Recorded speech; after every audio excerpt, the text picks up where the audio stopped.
Welcome to the Learning Pines YouTube. We hope this video helps.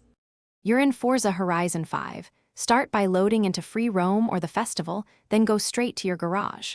Once there, select the specific car you want to change and open personalization. This is where the number plate lives. You do this because plates are applied per vehicle and saved in that car's settings.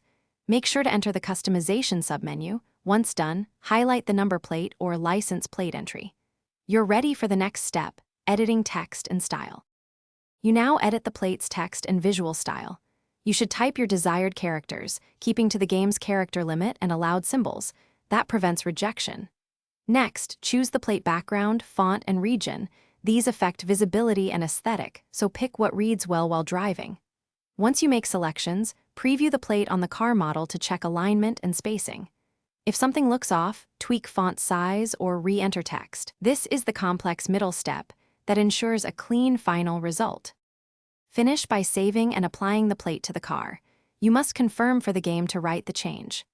After saving, spawn the car or open it in the garage to verify the plate displays correctly. If it doesn't appear immediately, reload the vehicle or reopen personalization, then reapply. This refreshes cached visuals.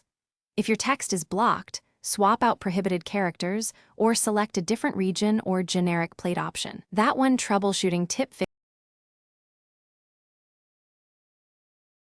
Thanks for watching. Consider subscribing if we helped you.